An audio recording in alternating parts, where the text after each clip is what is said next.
Le invito a que busquen sus Biblias en el libro de Éxodo, capítulo 32, versículo 15. Y dice la palabra: Y volvió Moisés y descendió del monte, trayendo en su mano las 2 tablas del testimonio. Las tablas escritas por ambos lados, de uno y otro lado, estaban escritas. Y las tablas eran obra de Dios, y la escritura era escritura de Dios, grabada en las tablas. Quiero que vaya conmigo al versículo 19. Dice: Y aconteció que cuando él llegó al campamento y vio el becerro y las danzas, ardió la ira de Moisés y arrojó las tablas de sus manos y las quebró al pie del monte.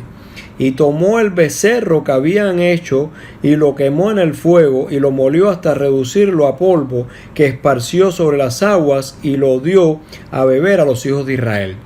Señor, en el nombre de Jesús, te damos gracias por tu palabra, Señor, porque tu palabra siempre va a ser el efecto, Señor, para el cual tú la envías, Señor.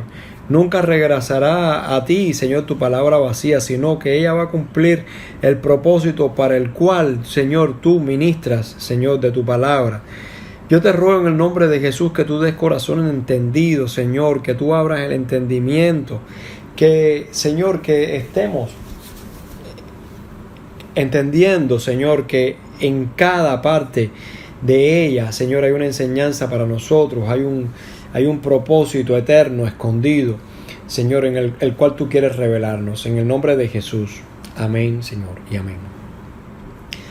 Dice que Moisés descendía del monte Horeb, donde Moisés había estado 40 días en la presencia de Dios.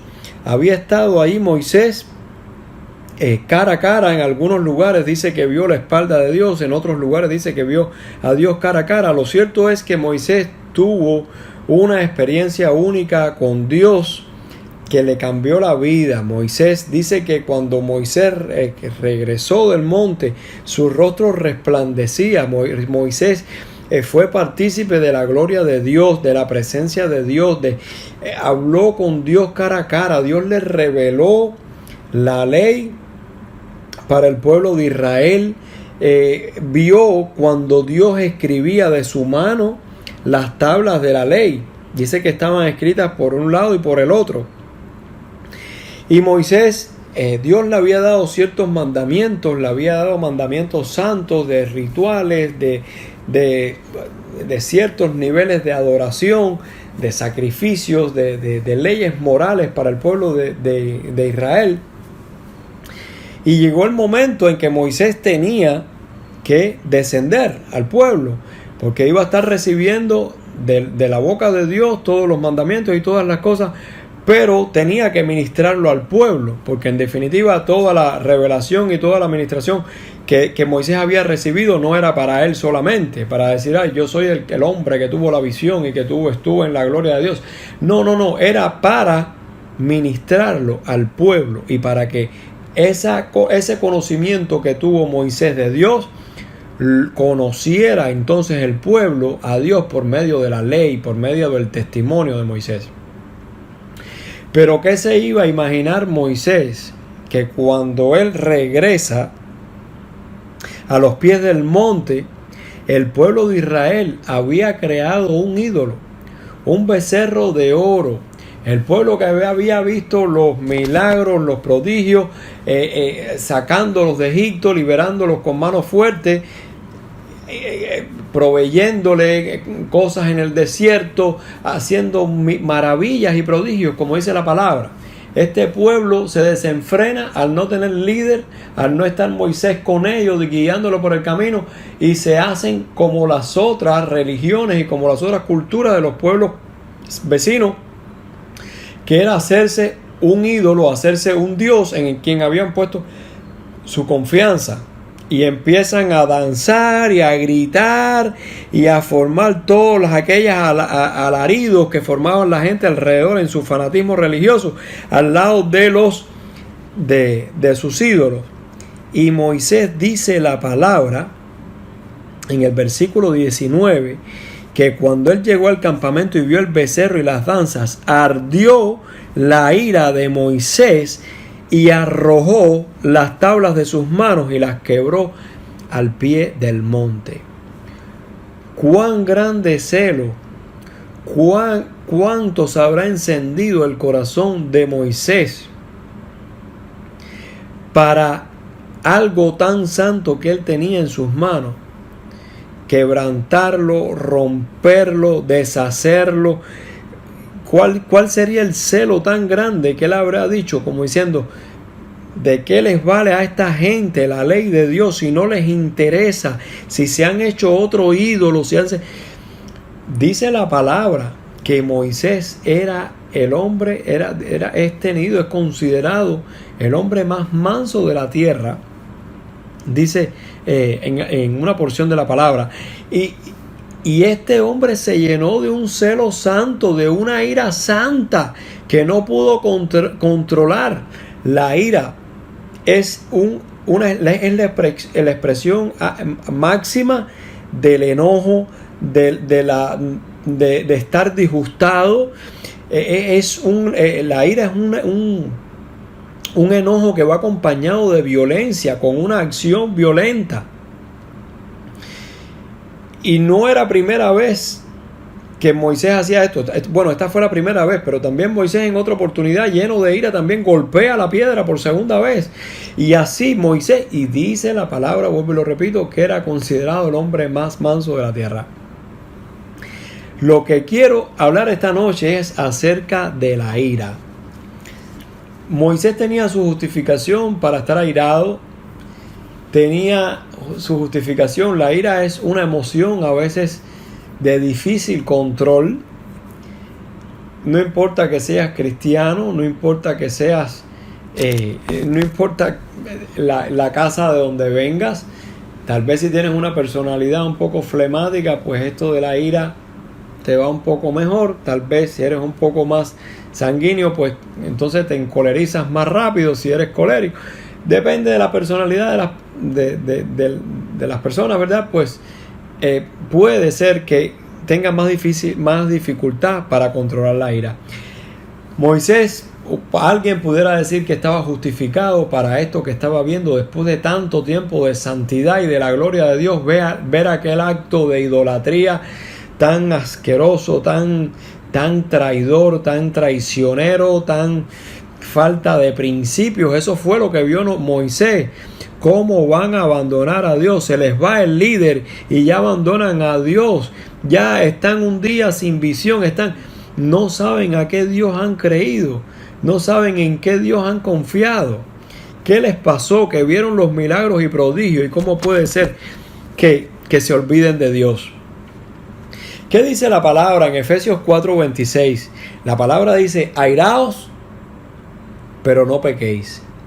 Hermanos, que la ira no venga con violencia, que la ira no venga con tanta intensidad como que afecte tu corazón, como que afecte tus sentimientos, como que afecte a los que están alrededor tuyo. No es que Dios se deleita en la ira, pero entiende que en algún momento somos seres humanos y nos hizo con emociones, y que en algún momento podemos molestarnos, podemos airarnos. A veces la ira no nos da tiempo a reflexionar, no nos da tiempo a decir no voy a molestarme, no voy a indignarme con esta situación. Pero es una emoción, a veces de lo que pensamos a lo que actuamos es micras de segundo lo que nos pasa. Pero la palabra sí dice: pero no pequéis.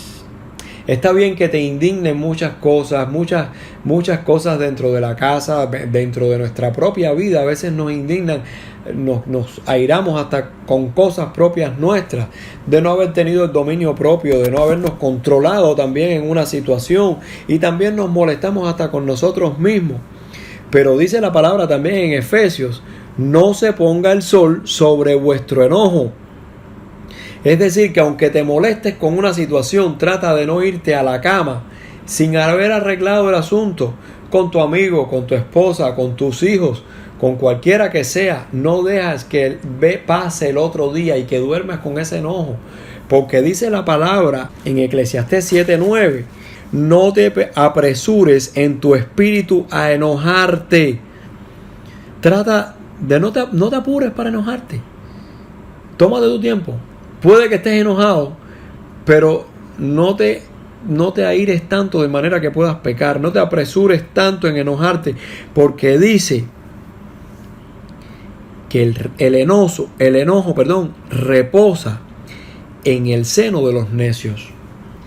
El estar enojado siempre, el ser un tipo que siempre está amargado, que está repugnado, que está bravo, que no le puedes decir nada porque es un erizo, es de personas necias. Dice que esa enojo reposa en el seno de las personas que son necias. Y las personas necias en la palabra, Dios lo tiene como la peor ofensa, como la persona más baja de todas. Cuando Dios habla de la incredulidad, dice el necio en su corazón, no hay Dios. Dios lo tiene como por incrédulo, lo tiene como por lo peor. Y Jesús le decía a sus discípulos, no le digas necio a tu hermano.